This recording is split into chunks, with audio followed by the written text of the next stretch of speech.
जय हिंद मेरे प्यारे विद्यार्थियों। तो आज के क्लास में हम लोग जानने वाले हैं कि क्रोमोसोम्स जो होता है वो क्या होता है और कितने सारे होते हैं एनिमल्स के अंदर। असल में क्या होता है कि हम लोगों का शरीर जो बना होता है ना, वो सेल से बना होता है और सेल का अंदर न्यूक्लियस होता है और न्यूक्लियस के अंदर क्रोमोसोम जो होता है सेल डिवीजन से पहले क्रोमाटिन फाइबर के तौर पर पाया जाता है, यानी कि वो एक धागा जैसे पाया जाता है।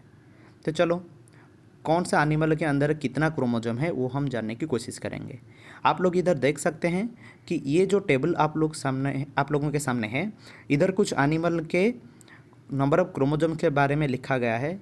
तो ये सबको हम कैसे याद करें, ये सबको हम एक स्टोरी के ज़रिए आगे जानने वाले हैं। देखो, ये स्टोरी जो है कुछ फ़नी और थोड़ा ट्रिकी वे पे है, ताकि आप लोग इसे अच्छी तरह से याद रख सकें। दोबारा इस तरह के सिलेक्टेड एनिमल्स का जो क्रोमोसोम कंटेंट है, इसे याद रखने के लिए आप लोगों को और दिक्कत झेलना ना पड़े।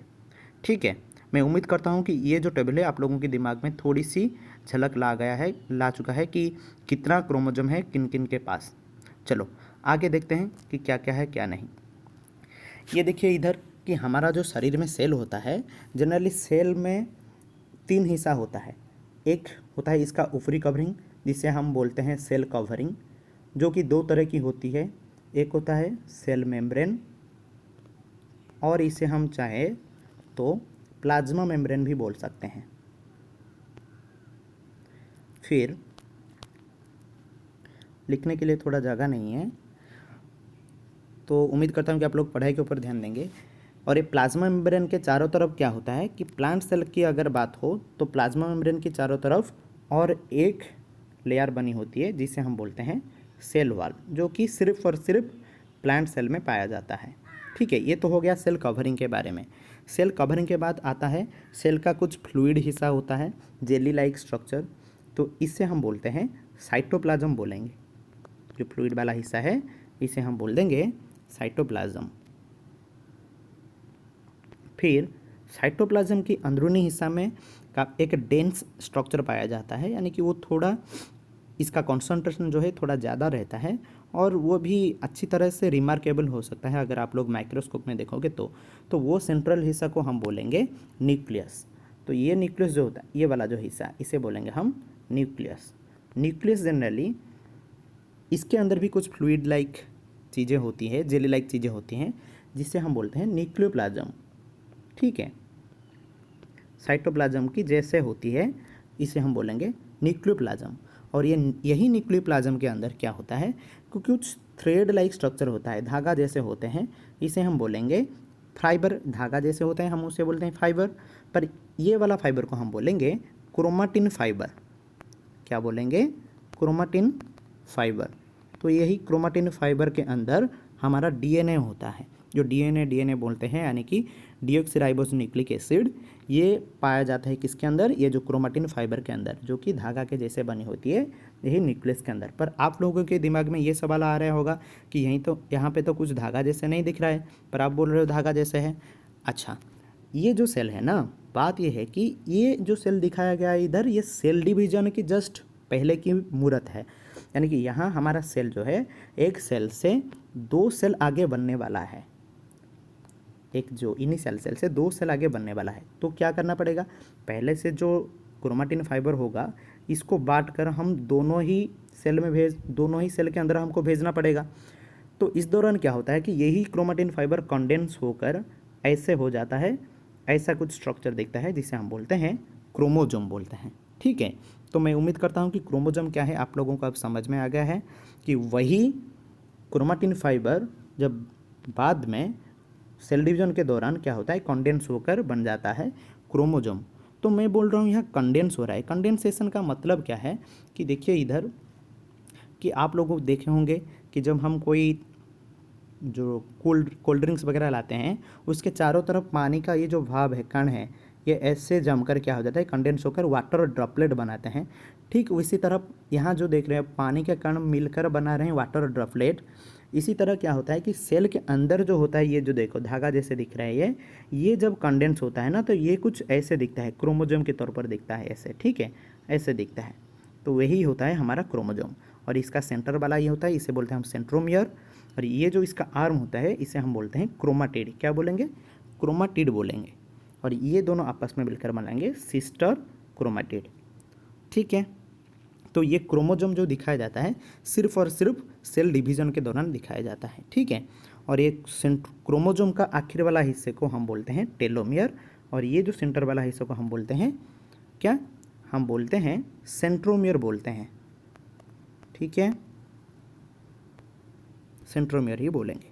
तो और यही सेंट्रोमियर के अंदर क्या होता है कि हमारा डीएनए पाया जाता है। इधर देखो डीएनए जो है कैसा है, ये होता है हमारा डीएनए, यानी कि डीऑक्सीराइबोज न्यूक्लिक एसिड। और डीएनए का जो हिस्सा हमारा काम का है, यानी कि जो प्रोटीन बना सकता है, इसे हम बोलेंगे जीन। ठीक है, यानी कि यही काम का हिस्सा, the functional segment of DNA is called gene. तो मैं उम्मीद कर रहा हूँ कि क्रोमोजोम क्या है, इसके अंदर क्या है, वही डीएनए है जो कि हमारा क्रोमेटिन फाइबर में होता है सेल डिवीजन से पहले। आप लोगों की अच्छी तरह से समझ में आ गया है कि क्रोमोजोम क्या है। तो ये क्रोमोजोम जो है हर एक सेल में होता है। हम लोग जो है ह्यूमन बींग, हमारे शरीर में लगभग 46 क्रोमोजोम होता है। लगभग नहीं, वो टोटल ये जो है बिल्कुल करेक्ट डाटा है कि हर एक सेल के न्यूक्लियस के अंदर ह्यूमन बींग का कितना क्रोमोजोम होता है कि 46 नंबर ऑफ क्रोमोजोम होता है। ठीक है, इधर देख सकते हो कि कैसा स्ट्रक्चर है क्रोमोजोम को। क्रोमोजोम में काफ़ी कॉइल स्ट्रक्चर, जैसे लड़की लोग अपनी चोटी बनाते हैं ना बालों को ऐसे ऐसे करके, तो ये क्या होता है कि थोड़ा कॉइल हो जाता है। तो हमारे ये जो डीएनए है ऐसे कॉइल होकर धीरे धीरे कुछ प्रोटीन के चारों तरफ घूमेंगे, तो वो प्रोटीन को हम बोलते हैं हिस्टोन प्रोटीन। फिर ये हिस्टोन प्रोटीन और डीएनए वगैरह जो कॉइल हो जाते हैं वो बनाते हैं न्यूक्लियोसोम। फिर वही न्यूक्लियोसोम धीरे धीरे कंडेंस होकर, यानी कि और ज़्यादा कॉइल होकर वो बनाते हैं क्रोमाटिड्स। फिर वही क्रोमाटिड्स जो होता है क्रोमोजोम के तौर पर हमारे न्यूक्लियस के अंदर पाया जाता है। चीज़ें समझ में आ गया होगा, मैं यही उम्मीद कर रहा हूँ आप लोगों से। चलो आगे देखते हैं कि सबसे ज़्यादा और कम क्रोमोजोम किन में होता है। अब तक जितना डाटा हम लोगों को मिल रहा है कि एक होता है फॉर्न होता है, जैसे प्लांट होता है ना, तरह तरह के प्लांट होते हैं, उनमें से एक कैटेगरी होता है फॉर्न कैटेगरी। तो वो फॉर्न कैटेगरी में एक प्लांट होता है जिसका नाम है अडर्स टंग, जीभ जैसे दिख रहा है, इसे बोलते हैं अडर्स टंग बोलते हैं। और इसका साइंटिफिक नेम क्या है, इधर देख सकते हो नीचे लिखा हुआ है क्या, ऑफियोग्लोसम वल्गाटम। और इसके पास तकरीबन 1260 क्रोमोजोम होता है। ठीक है, 1260 नंबर ऑफ क्रोमोजोम्स होता है, जो कि सबसे ज़्यादा पाया जाने वाला क्रोमोजोम है इसके पास। और सबसे कम, यानी कि एक क्रोमोजोम किसके पास होता है, ये जो आंट देख रहे हो इसके पास सबसे कम क्रोमोजोम होता है। असल में ये आंट क्या है, ये ऑस्ट्रेलियन मेल आंट है जिसका साइज़ काफ़ी छोटा होता है, और इसके पास सिर्फ एक ही क्रोमोजोम होता है। और हम जो पहले देख रहे थे क्रोमोजोम, ये असल में ऐसा दिख रहा था, यानी कि एक पेयर्ड फॉर्म में दिख रहा था। दो क्रोमाटिड मिलकर वो बना रहे थे एक क्रोमोजोम, पर इसके पास सिर्फ एक ही क्रोमोजोम दिखने के लिए मिलेगा। ठीक है, कुछ इस तरह। ठीक है, तो ये जो है हमारा ऑस्ट्रेलियन मेल एंट, इसके पास सिर्फ एक ही क्रोमोजोम पाया जाता है। और ये जो है हमारा अडर्स टंग, यानी कि ये जो फॉर्न है, इसके पास 1260 नंबर ऑफ क्रोमोजोम्स पाए जाते हैं। ठीक है, चलो अब देखते हैं कि और क्या है। ये जो देख रहे हो ना, हमारा पेट में जो होता है स्मॉल इंटेस्टाइन में कुछ पैरासाइट्स पाए जाते हैं। तो वो जिसे हम बोलते हैं कृमि जिसको बोलते हैं, वो पैरासाइट के अंदर कितने क्रोमोजोम होते हैं कि इनके अंदर जो सेल होता है, हर एक सेल में 2 क्रोमोजोम पाया जाता है। यानी कि वो पेयर्ड फॉर्म में पाया जाने वाला एनिमल जो है ये है, और इसका नाम क्या है, आस्कारिस होता है। हमारा टेबल में अगर आप लोग देखोगे कि सबसे लास्ट में यही बंदा है जिसके पास सिर्फ 2 ही क्रोमोजोम पाए जाते हैं। ठीक है, जो कि पेयर्ड फॉर्म में पाए जाते हैं। और इसके पास कितना होता है, सिर्फ एक क्रोमोजोम पाया जाता है। तो ये अनपेयर्ड फॉर्म में पाया जाता है। जो हमारा ऑस्ट्रेलियन मेल एंट है, इसके पास सिर्फ एक ही क्रोमोजोम पाए जाते हैं, तो इसीलिए लिस्ट में हम लोग इसको शामिल नहीं किए। पर ये जो है आस्कारिस, जो कि हमारा स्मॉल इंटेस्टाइन में पाया जाता है, इसके पास 2 क्रोमोजोम्स पाए जाते हैं। और सबसे ज़्यादा किसके पास, अडर्स टंग में, यानी कि 1260। मैं उम्मीद करता हूँ कि ये आप लोगों को अच्छी तरह से याद रह जाएगा, सबसे ज़्यादा और सबसे कम किनके पास क्रोमोजोम्स होते हैं। फिर आगे देखते हैं, ये देखो कि जो आंट होते हैं ना, जनरली 3 तरह की आंट हमारे नेचर में पाए जाते हैं। एक होता है क्वीन वाला, एक होता है मेल, एक होता है वर्कर जो कि वही फीमेल टाइप का होता है। तो चलो, अगर आप लोगों को आंट लाइफ साइकिल के बारे में समझनी हो तो आप लोग ये कमेंट बॉक्स में बता सकते हैं कि समझना है कि नहीं, तो मैं अच्छी तरह से समझाने के लिए कोशिश करूँगा अगले वीडियो में, ठीक है। चलो फिर देखते हैं आगे क्या है कि अब हमारा मेन मुद्दा शुरू हो रहा है, यानी कि एक स्टोरी शुरू हो रहा है कि देखो सुनो, इसको सही मत मानना, पर स्टोरी के तौर पर याद रखने के लिए कोशिश करना कि डाटा को कैसे याद किया जा सकता है। आप ऐसे भी अपनी मन से कुछ ना कुछ स्टोरी बना सकते हैं। इधर देखो कि वो स्टोरी शुरू कर रहे हैं, ठीक है।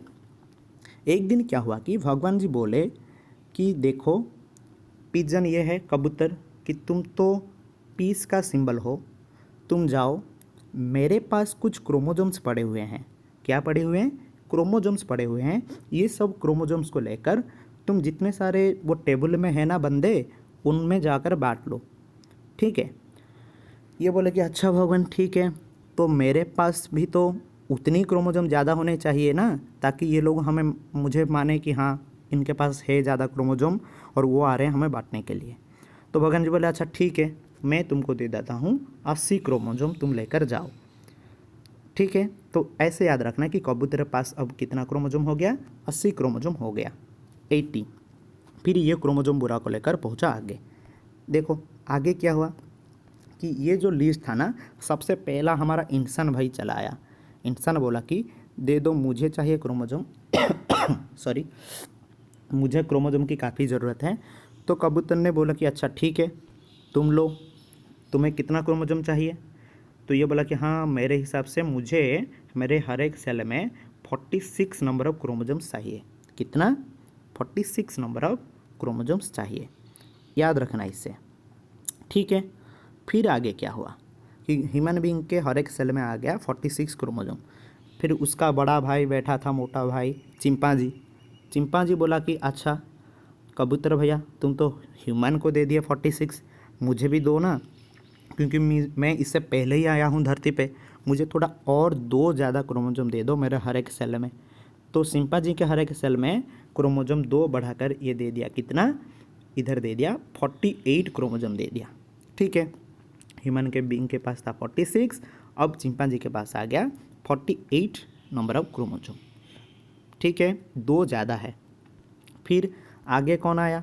आगे आया कबूतर भागता हुआ कि बोला मैं सबसे छोटा हूँ, मैं कहीं पीछे ना रह जाऊँ, मुझे भी थोड़ा क्रोमोजोम दे दीजिए, मेरे हर एक सेल में मुझे रखना है। तो कबूतर ने क्या किया कि ये जो खरगोश है इससे 2 कम करके दिया, क्योंकि ये तो ह्यूमन के जैसे नहीं है ना, तो इससे 2 कम करके दिया। तो इसके पास कितना आ गया कि 42 number of 44 number of chromosome आ गया। ह्यूमन बीइंग के पास था 46, इसे 2 कम होकर आ गया इसके पास 44, और चिंपांजी के पास आ गया 48, ठीक है। अब देखो आगे क्या हुआ कि खरगोश ने जैसे अपना क्रोमोजोम 44 क्रोमोजोम लेकर के जा रहा था, सामने देखा कि गेहूं की बड़ा खेत है, व्हीट का खेत है। तो व्हीट में भी क्रोमोजोम की कमी थी, तो व्हीट भी बोला कि मुझे भी क्रोमोजोम चाहिए। खरगोश ने बोला जाओ कबूतर से ले आओ। तो कबूतर ने व्हीट जो बाद में आया तो इसको थोड़ा और कम करके दिया, यानी कि व्हीट के पास अब आ गया 42 क्रोमोजोम। खरगोश के पास था 44, ह्यूमन के पास था 46, अब व्हीट के पास आ गया 42, और चिंपांजी के पास हमारा है 48, ठीक है। अब देखो आगे क्या हुआ कि चिंपांजी बहुत बड़ा भूखा था। वो बोला कि खरगोश ने तो अपनी खाना खाने के लिए भी, जो खाना खा रहा है उसके लिए भी क्रोमोजोम लेकर चला गया, और मुझे बहुत बड़ा भूख लग रहा है और मुझे आलू खाना है, तो आलू में भी कुछ क्रोमोजोम होने चाहिए। तो आलू को भी ये सलाह दिया कि तुम जाओ खरगोश से कुछ क्रोमोजोम अपने लिए लेकर के आओ। तो आलू गया और अपने लिए क्रोमोजोम लेकर के आया। कितना लेकर के आया? तो वो तो दोस्त था ना, तो चिंपांजी ने बोला कि तुम एक काम करना, जाकर बता देना कि मुझे थोड़ा ज़्यादा मिली है, तो मुझे जो खाएगा उसके अंदर भी थोड़ा और बुद्धि होना चाहिए और एनर्जी होना चाहिए, क्योंकि पोटैटो के अंदर कार्बोहाइड्रेट होता है, थोड़ा एनर्जी देगा वो।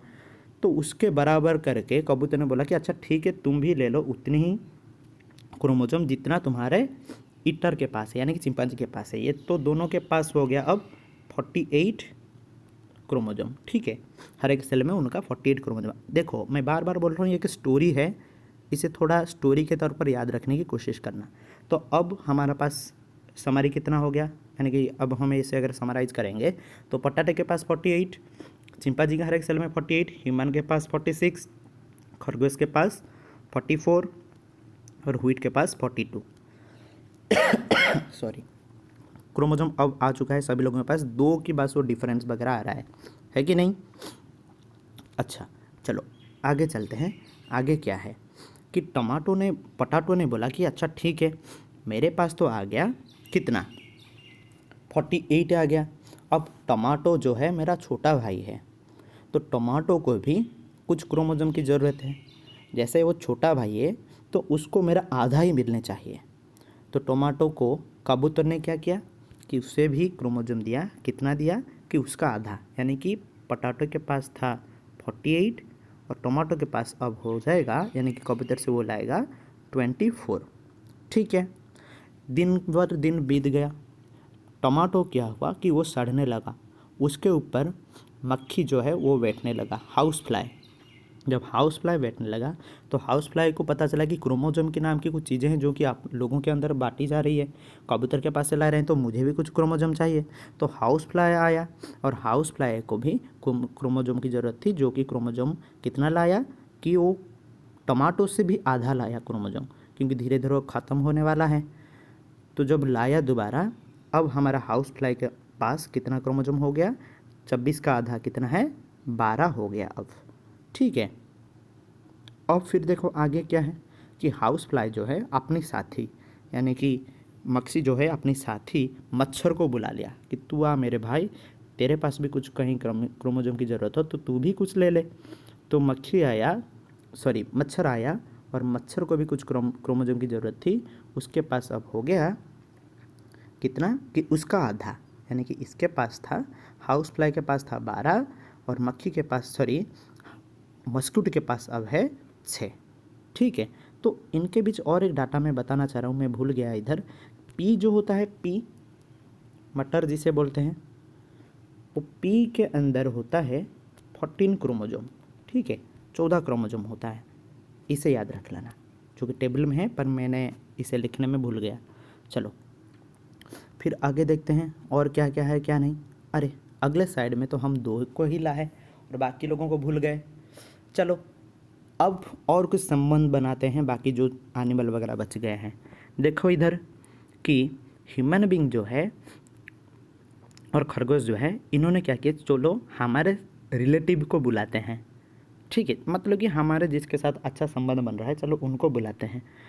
तो पहले क्या हुआ कि खरगोश जो है अपना साथी घोड़ा को बुला लिया, घोड़ा उससे तेज़ भाग करके आया, बहुत बड़ा भी है उससे।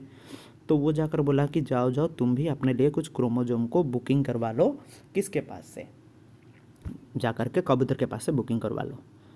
तो घोड़ा जब गया, घोड़ा को कितना कबूतर ने दिया कि खरगोश से 20 ज़्यादा दिया। कितना ज़्यादा दिया, 20 ज़्यादा। थोड़ा याद करो, खरगोश के पास हमारा कितना था, 44 था।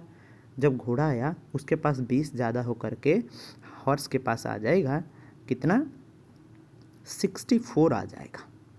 ठीक है, ऐसे याद रखना कि घोड़े के पास यानी कि हॉर्स के पास है 64 क्रोमोसोम। फिर चलो आगे आगे देखते हैं। ह्यूमन बीइंग हमको दिख रहा है, इंसान दिख रहा है। तो इंसान ने क्या किया, अपनी जो पढ़ाई वगैरह में, जैसे आप लोग तो बायोलॉजी के स्टूडेंट हो, तो बायोलॉजी पढ़ाई के दौरान सबसे पहले जिसको डिसेक्ट हम लोग करते हैं वो होता है फ्रॉग। फ्रॉग को हम काटते हैं, उसके अंदर डाइजेस्टिव सिस्टम वगैरह को पहचानने के लिए। पहले हो रहा था, अब तो नहीं हो रहा है प्रैक्टिकल वगैरह में। अब देखो कि फ्रॉग को भी कुछ क्रोमोसोम की ज़रूरत थी, तो ह्यूमन बीइंग ने क्या किया कि फ्रॉग की मदद के लिए कबूतर को बुलाया कि इसे भी कुछ क्रोमोसोम दे दीजिए। तो फ्रॉग के पास अब कितना क्रोमोसोम होगा, देखो पहले क्या हुआ कि कबूतर से घोड़ा जो है थोड़ा तेज़ भाग रहा था, इसीलिए उसके पास 20 ज़्यादा क्रोमोसोम था। पर फ्रॉग जो इससे तो थोड़ा छोटा है, तो इसको क्या करें कि 20 कम दे दीजिए, चल जाएगा इसका काम। किसका, फ्रॉग का। ह्यूमन बीइंग के पास कितना है क्रोमोसोम, 46, और इसके पास 20 कम होगा तो इसके पास आ जाएगा 26 क्रोमोसोम। ठीक है, ऐसे याद रखना, फ्रॉग के पास 20 कम होकर के आया 26। इधर देखो 20 ज़्यादा हो गया राइट साइड पे, लेफ्ट साइड पे, यानी कि बीच में अगर कुछ ऐसे लाइन हम खींचें तो राइट साइड पे 20 ज़्यादा हो गया, लेफ्ट साइड में 20 कम होकर के फ्रॉग के पास अब हो गया 26 क्रोमोजोम।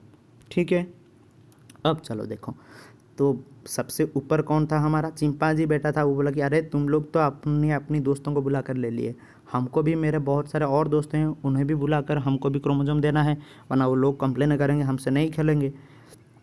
तो चिंपांजी के कुछ दोस्त थे, उनमें से पहला आया फ्रॉग, डॉग, कुत्ता आ गया। कुत्ता देखो कैसे घूर के दिख रहा है। वो बोल रहा है कि अरे मुझे भी चाहिए क्रोमोजोम।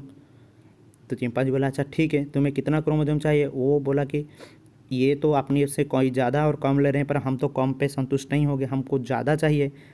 चिंपांजी बोला अच्छा ठीक है, कितना ज़्यादा? वो बोला कि 20 ज़्यादा, क्योंकि ये जो दोनों है लेफ्ट साइड, ये देखो राइट साइड पे, ये 20 ज़्यादा ले रहा है और ये जो है 20 कम ले रहा है। तो तुम तो मेरे सामने आए हो 20 ज़्यादा ले, 20 तो ज़्यादा लेकर जाओ क्योंकि तुम राइट साइड पे आए हो। पर इन्होंने बोला भाऊ भाऊ नहीं, मुझे नहीं चाहिए, मुझे और ज़्यादा चाहिए, यानी कि इसके पास 30 ज़्यादा होने चाहिए क्रोमोजोम।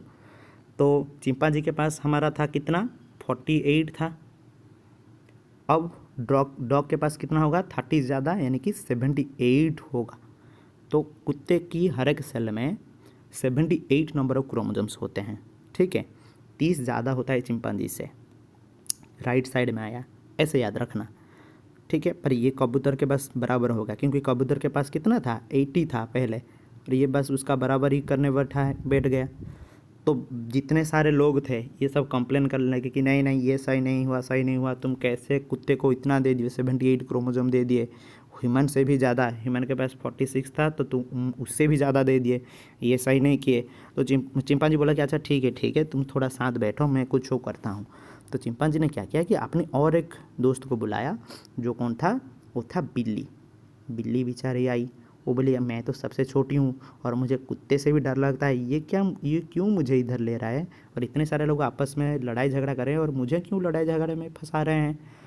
तो ये बोले कि अरे भाई तुम डरो मत, तुम्हें भी कुछ क्रोमोजोम दिया जाएगा। बोला अच्छा क्रोमोजोम क्या होता है? वो बोला कि क्रोमोजोम जो होता है, क्रोमोजोम के अंदर डीएनए होती है और डीएनए के अंदर जीन होता है, जो कि हमारे जितने सारे गुण होता है, कैरेक्टर होता है, वो सबको कंट्रोल करता है। इसीलिए हम जीन को हम बोलते हैं हेरिडिटरी व्हीकल, यानी कि वो एक जनरेशन से अगले जनरेशन तक जो कैरेक्टर होता है ना, उसे ट्रांसपोर्ट करके लेता है। तो तुम्हें वो दिया जाएगा ताकि तुम बाद में जब अपने बच्चे पैदा करोगे तो तुम्हारे जो गुण हैं, जैसे कैसे अच्छे से पकड़ लेते हो क्या चूहा वगैरह, तो तुम्हारे जो बच्चे होंगे वो भी अच्छे से पकड़ पाएंगे। तो तुम्हारी वही गुण अपने बच्चे के पास जाने के लिए वो जीन की ज़रूरत होती है।